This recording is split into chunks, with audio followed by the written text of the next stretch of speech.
வணக்கம். ஜெய்ஹிந்த். தி சபர்மதி ரிப்போர்ட் ஹிந்தி மொழியில் வெளியாகி நாடு முழுக்க மக்கள் மத்தியில் ஒரு பெரிய வரவேற்பை பெற்றிருக்கக்கூடிய ஒரு ஹிந்தி திரைப்படம். 2002 குஜராத் கோத்ரா ரயில் நிலையத்தில் சபர்மதி எக்ஸ்பிரஸ் உடைய சில பெட்டிகள் எரிந்து அதில் பயணித்த பல உயிர்கள் பலியானதுடைய பின்னணி, அது சம்பந்தமான விசாரணை கமிஷனுடைய அறிக்கையை மையமாக வச்சு வந்திருக்கக்கூடிய ஒரு திரைப்படம். பொதுவாக குஜராத்னாலே, மோடி அரசுனாலே கோத்ரா கலவரம்னு அவரை இன்னைக்கு வரைக்கும் ஒரு படுபாதகமான ஒரு வார்த்தைகளை பயன்படுத்தி அவரை விமர்சிக்கிறத நம்ம பார்த்துருப்போம். ஆனால் அப்படி கோத்ரா கலவரத்தை பற்றி பேசக்கூடிய யாரும் அந்த கோத்ரா ரயில் எரிப்பு சம்பவத்தை மட்டும் சொல்லி வச்ச மாதிரி மறந்து போயிருப்பாங்க.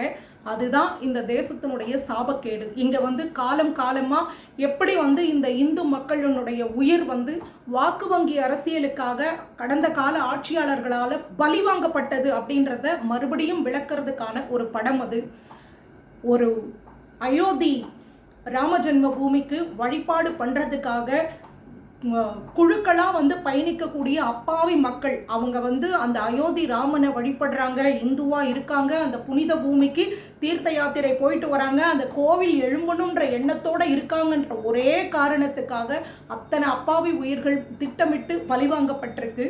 அந்த நானாவதி கமிஷனுடைய அறிக்கையில் அந்த ரயில் விபத்தில் எரியலை, அது திட்டமிட்டு தான் எரிக்கப்பட்டிருக்கு அப்படிங்கிற கமிஷன் அறிக்கை தெளிவாக குறிப்பிட்டிருக்கு. ஆனால் இந்த நிமிஷம் வரைக்கும் அந்த அறிக்கை வெகுஜன மக்கள் மத்தியில் போய் சேரவே இல்லை. அதை கொண்டு போய் சேர்க்க வேண்டிய ஊடகங்கள் எப்படிப்பட்ட திட்டமிட்ட விஷம பிரச்சாரங்களை அந்த நாள்லேருந்து பண்ணியிருக்காங்கங்கிறதையும் இந்த படம் தோலுரிச்சு காட்டுது.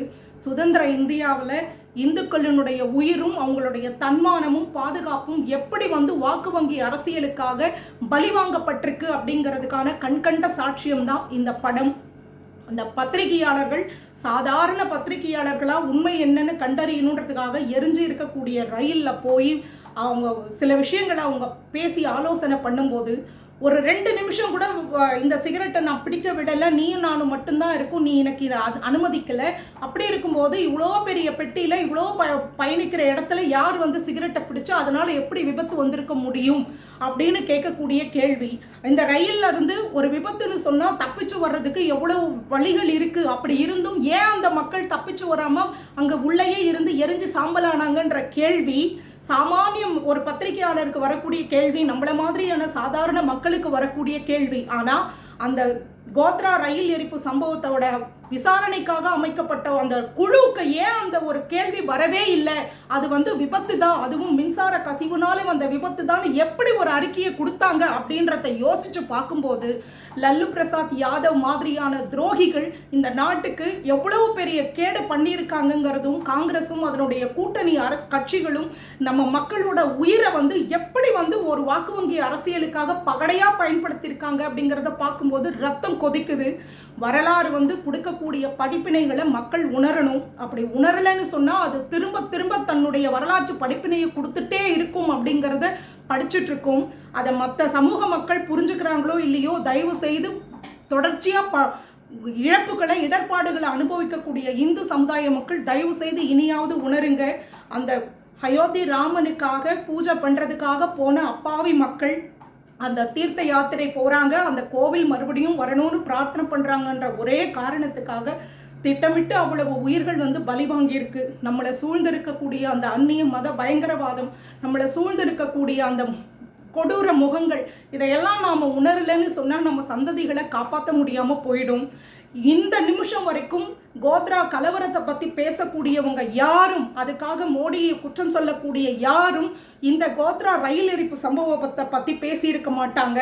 அதே மாதிரி இந்த மக்களுடைய உயிர் பலி, அவங்க அப்பாவி மக்கள் அவ்வளவு உயிர் அங்கே போயிருக்குங்கிறத பற்றி இதுவரைக்கும் யாரும் பேசியிருக்க மாட்டாங்க. ஒரு பத்திரிகையாளராக ஒரு சாமானிய பத்திரிகையாளன் போராடி அந்த உண்மையை வெளியே கொண்டு வந்திருக்கான். ஆனால் அன்னைக்கு தினமே அந்த உண்மையை மக்கள் கிட்ட கொண்டு போய் சேர்க்க வேண்டிய ஊடகங்கள் எவ்வளவு கேவலமாக நடந்திருக்காங்கிறதுக்கும் இந்த படம் ஒரு சாட்சியம். ஒரு மும்பை தாக்குதல் நேரத்தில் 10 எரியும் போது பாகிஸ்தான் பயங்கரவாதிகளுக்கு ஆதரவாக செயல்பட்ட ஊடகங்கள் கிட்ட நம்ம தேச தர்மம் எல்லாம் எதிர்பார்க்கறது நம்மளுடைய முட்டாள்தனம் தான். ஆனால் இந்த படத்தை பார்க்கக்கூடிய மக்கள் ஒவ்வொருத்தருக்கும் அந்த பாஜக மேலேயும் அந்த இந்து அமைப்புகள் மேலேயும் திட்டமிட்டு பழி சுமத்துறதுக்கு எப்படி இந்த சம்பவத்தை பயன்படுத்தியிருக்காங்க. ஒரு பக்கம் அப்பாவி இந்து மக்களுடைய உயிர் திட்டமிட்டு பலி வாங்கப்பட்டிருக்கு, அது விபத்துன்ற பேர்ல மறைக்கப்படுது.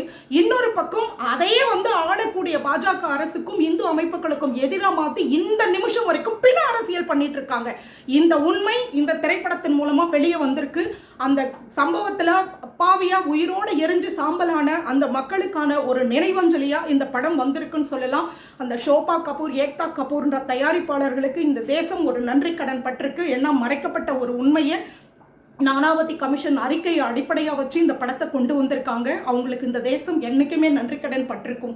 இந்த கோத்ரா கலவரத்தை மையமாக வச்சு மோடி அவர்களை காங்கிரஸுடைய கட்சி தலைவராக இருந்த அந்த சோனியா அம்மையார் மரண வியாபாரி அப்படின்னு சொல்லுவாங்க. அந்த வார்த்தைக்குடைய அர்த்தம் இந்த படத்தை பார்க்கக்கூடிய மக்களுக்கு படத்தை பார்த்துட்டு வெளியே வரும்போது மரண வியாபாரினா யாரு, அதோட அர்த்தம் என்னன்றது தெரியும். அதுக்கப்புறம் வாக்களிக்கக்கூடிய மக்கள் யோசிச்சு வாக்களிக்கட்டும். உண்மை ஒரு நாள் மறைக்கப்படலாம், பல நாள் அடக்கி வைக்கப்படலாம். ஆனால் அது ஒரு நாள் சத்தியமாக வெளியே வருன்றதுக்கான அத்தாட்சி தான் அந்த நானாவதி கமிஷன் அறிக்கையும் ஒரு பத்திரிகையாளனுடைய போராட்டத்தால் அந்த உண்மை வெளிவந்திருக்கிறதும்.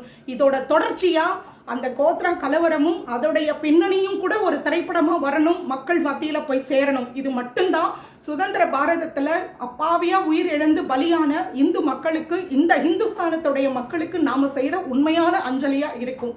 ஜெய்ஹிந்த், பாரத் மாதா கி ஜெய்.